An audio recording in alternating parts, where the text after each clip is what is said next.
5 ఏళ్ల పాటు జగన్ రెడ్డి పట్టించుకోకుండా వదిలేసిన పట్టిసీమ ప్రాజెక్టుకు మళ్లీ జీవం కల్పిస్తూ రైతులకు మేలు చేసిన నిర్ణయం తీసుకున్నారు చంద్రబాబు.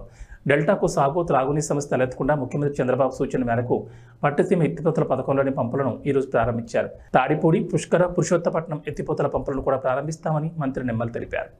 కృష్ణా డెల్టాకు సంబంధించి ఏదైతే ఫస్ట్ క్రాప్ ఖరీఫ్కి సంబంధించి సాగునీరు కానీ అదేవిధంగా త్రాగునీరు సమస్య ఏదైతే ఉందో అది పోలవరం ప్రాజెక్టు పూర్తయ్యేంత వరకు వేచి చూడకుండా వారికి సాగునీరు త్రాగునీరు అందించాలి. తద్వారా ఏదైతే శ్రీశైలం నుండి ఆ రిమైనింగ్ ఏదైతే వాళ్ళ వాటర్ ఏదైతే ఉందో అది రాయలసీమకి అందించాలనేటువంటి ఆలోచనతో ఆ రోజు చంద్రబాబు నాయుడు గారు ముందు చూపుతో ఏదైతే పట్టిసీమను ఎత్తిపోతల పథకాన్ని ఏదైతే ఆయన నిర్మాణం చేసి ప్రారంభించారో ఆ పట్టిసీమ ఎత్తిపోతల పథకం మరి రేపు 3వ తేదీ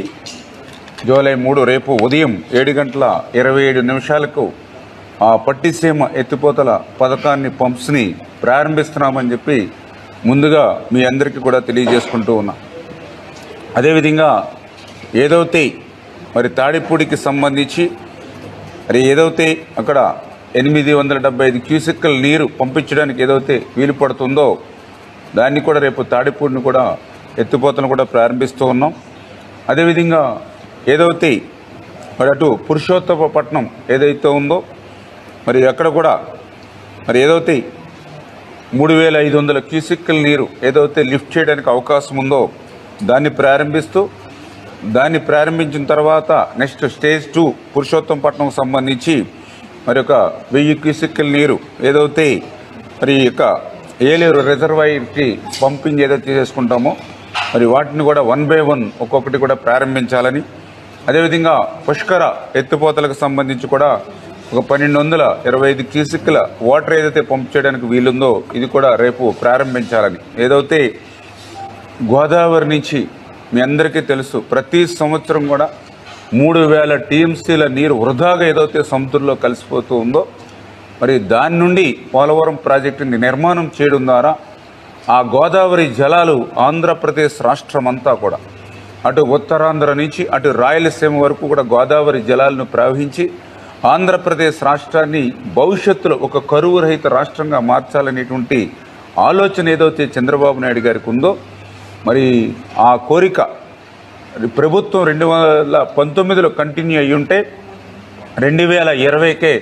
మనకి పోలవరం ప్రాజెక్టు పూర్తయి ఉండి ఆ కళ నెరవేరేది. దురదృష్టవశాత్తు 2019లో ప్రభుత్వం మారడంతో జగన్ ఏదైతే ఈ యొక్క పోలవరానికి విధ్వంసంగా మరి మారినటువంటి పరిస్థితుల్లో పోలవరానికి జగన్ ఒక శాపంగా మారినటువంటి పరిస్థితుల్లో ఏదైతే ఆ రోజు చంద్రబాబు నాయుడు గారు మరి ప్రతిపక్షంగా ఆ రోజు జగన్మోహన్ రెడ్డి ఎన్ని విమర్శలు చేసినా ఆ రోజు ఏదైతే ఈ యొక్క పట్టిసీమను కానీ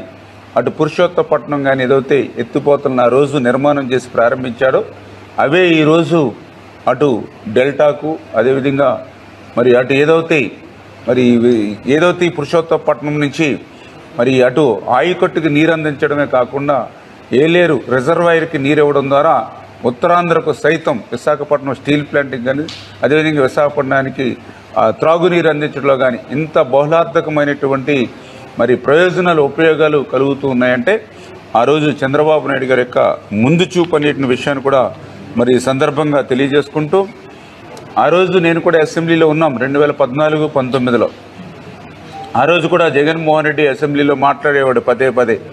అది పట్టిసీమ కాదు అది ఒట్టిసీమ అని. కానీ ఈరోజు ఆ పట్టిసీమే ఈవేళ ఆంధ్రప్రదేశ్ రాష్ట్రానికి పర్టికులర్గా కృష్ణా డెల్టాకు ఒక బంగారు సీమగా ఉన్నటువంటి పరిస్థితి.